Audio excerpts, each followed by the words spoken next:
Ya, Assalamualaikum. Untuk kumpulan kami akan menerangkan untuk tajuk perkapalan.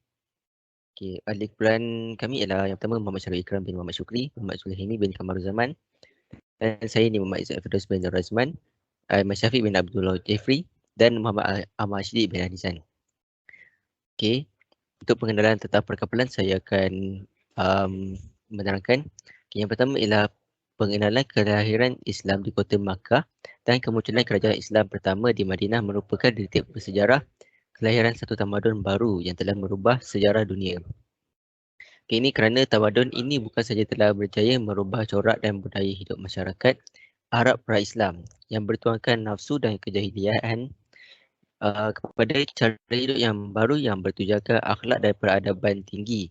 Malah, ia juga turut merubah geopolitik dunia dari abad ke-7 hingga ke-18 Masihi.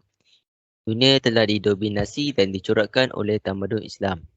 Untuk yang definisi kapal, kalau menurut kamus Oxford, ianya didefinisikan sebagai a large boat for transporting people or goods by sea atau a sailing vessel with a bowsprit and 3 or more square rig mast.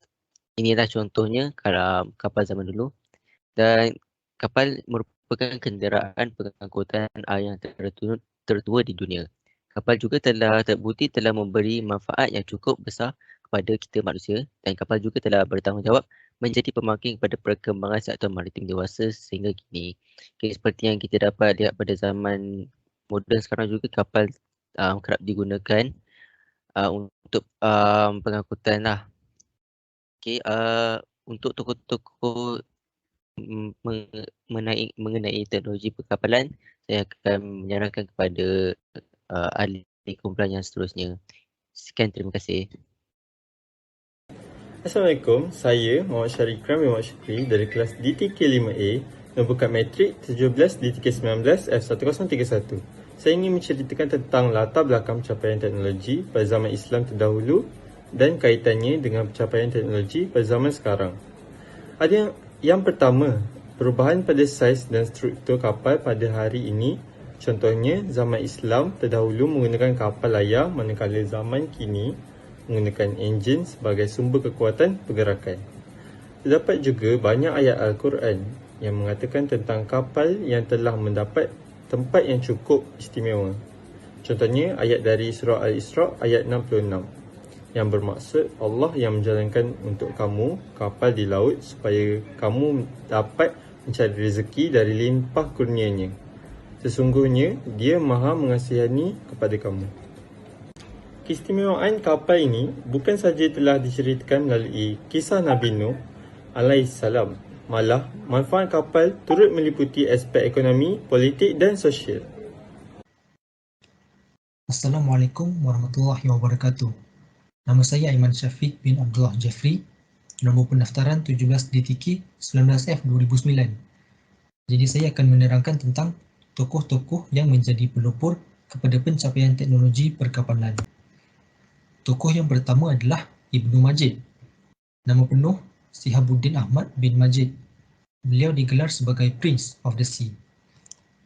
Untuk tarikh lahir beliau, menurut beberapa sumber sejarah, beliau hidup pada abad 9 Hijrah ataupun 15 Hijrah. Tempat lahir beliau adalah di daerah Guru Nejd, Yaman. Buku yang ditulis berjudul Al-Hijaziyah. Buku ini ditulis oleh ayahnya, di mana buku ini membahas tentang keadaan lautan sekitar kawasan Hijaz. Dan pencapaian beliau pada zaman sekarang, biasanya kita jumpa kompas yang mempunyai 4 ataupun 8 arah mata angin. Tetapi Ibnu Majid mencipta kompas yang mempunyai 32 arah mata angin. Tokoh yang kedua adalah Ibnu Tulun, di mana nama penuh beliau adalah Ahmad Ibnu Tulun.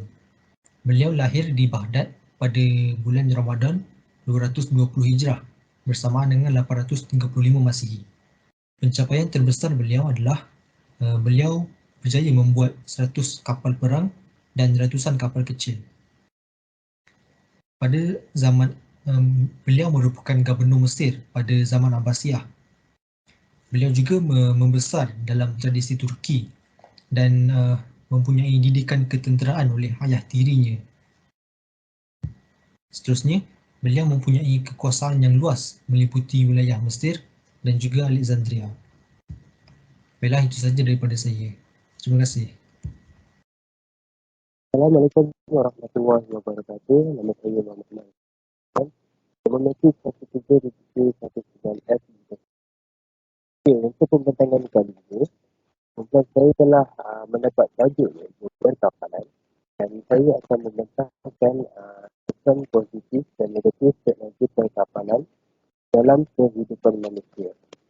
Okey, untuk kesan positif, pembentangan ini telah dapat itu yang pertama, teknologi perkapalan telah dapat membawa pedagang-pedagang dan pendakwah ke dakwah Islam ke seluruh penjuru dunia.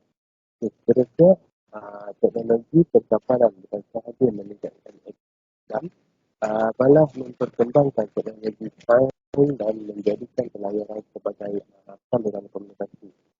Okay, untuk kesan negatif, yang pertama, teknologi perkapalan ini buat diri memberi kesan tak keperluan tenaga kerja kemahiran rendah yang mungkin terjejas. Di akhir sekali adalah kebergantungan sepenuhnya kepada teknologi. Teknologi digital juga menyebabkan sektor kapalan terdedah kepada ancaman keselamatan cyber. Assalamualaikum dan selamat sejahtera. Saya Muhammad Zulmi bin Kamalul Zaman dari DTK 6C ingin membentangkan tentang kesimpulan daripada tajuk kami iaitu perkapalan. Kesimpulan daripada kisah Nabi Nuh AS mungkin dianggap sebagai cepisan kisah sejarah yang dimuatkan di dalam Al-Quran.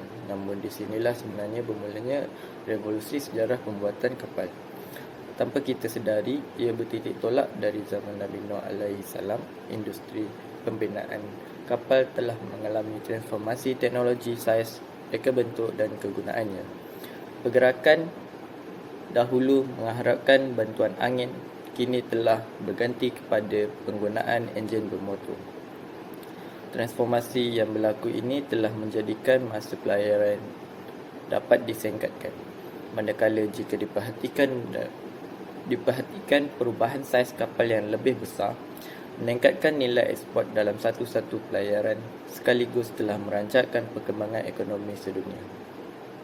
Petunjuk dan panduan yang terdapat di dalam Al-Quran membuktikan kepada kita tentang kehebatan Al-Quran kepada manusia serta tanda kekuasaan Allah Subhanahu Wa Taala yang tidak harus dipandang ringan. Sekian daripada saya, Muhammad bin Kamalul Zaman.